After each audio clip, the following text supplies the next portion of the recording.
of is Parshas Behaloscha. In America, you're nasa, but you'll catch up. Don't worry about it. When Klal Yisrael was traveling in the Midbar, yeah, so they didn't just travel whenever they wanted to. They had a GPS which told them when to go, when to stop. Anania covered, and it says Al Pi Hashem Yachanu Al Pi Hashem Yiso. Right, so the typical translation, you look at Art Scroll, right? It means Pshat that when Hashem told them to camp, they camped. When Hashem told them to travel, they traveled. I heard him the Vort. There's a deeper message in Al Pi Hashem Yachanu Al Pi Hashem Yiso. Al Pi, it's a Chassidish word. Al Pi, by our mouths, by what we say, Hashem Yachanu. Hashem is shoichin amongst us. Hashem comes and hangs out with us if we're saying nice things, if we're using our mouth for toiv. But Al Pi, in that same mouth, we only have one mouth. We can use it for toiv and ra. But if we use that Pi for toiv, then unfortunately Hashem Yiso. Hashem would travel and leave us. There's a distance from Hashem. Our mouth is the thing that controls, that defines, that destines whether Hashem is going to be with us or Hashem is going to be further away. I'm more than a story. I just heard there's a couple that would never to have children themselves.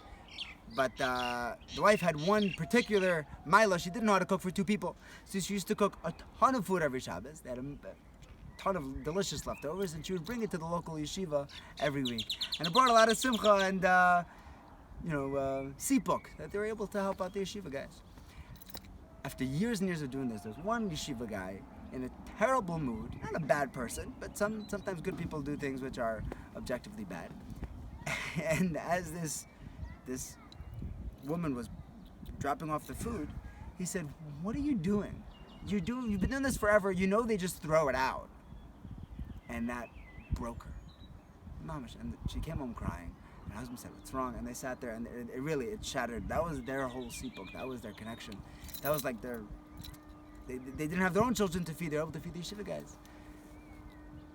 This bacher grew up, and when he got married, he was never zecher to have kids. And he heard someone once in a drasha that sometimes, we have to look at the things that we say, Al Pi Hashem Yachanu, Al Pi Hashem Yiso. And he said, maybe there's something that I use my mouth for, which could be causing me not to be able to have kids. And he thought about it, and he remembered that there was this couple. They didn't have kids. And he said, what was I thinking? Like, how could I even said that? That's just plain cruel. And he said, I have to find out where they are and track them down, ask them mechila. And he tried, he really, really tried for weeks and weeks and weeks. And months later, he actually found out where they lived, and he knocks on their door. He shows up at their house. He traveled who knows how long. And this yid, the man opens up the door, he's very alta yid, and he says, "Do you remember me?" He says, "Yes." He says, "Really? Yeah, you're one of the guys from the yeshiva." I said, "Yeah." He said, "I wanted to ask you mechila, because I said something really mean." He said, "Of course." He said, "You remember?" He said, "Of course I remember, it broke us."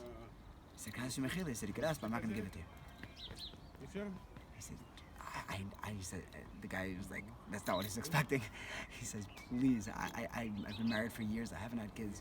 He said, "I know what it's like, but you have no idea, you destroyed my wife and I, like that was all that we had." The kids are, he's in this guy's living room begging him to give him mechila, and he said, "You know what, I'll give you mechila tonight, that you go around and you tell people what you did, to make sure that no one else says something that's stupid and that cruel ever again." Yeah? He's masking. He'll whatever it takes to get this mechila. Kachava. 9 months later, he's standing in shul and he makes a clap on the bima and he said, "Rabbi Isai, years ago I was in yeshiva and I made a very, very stupid comment. And it took me years and years to be able to have children because of it. Watch your mouth. Al Pi Hashem Yachanu, Al Pi Hashem Yiso."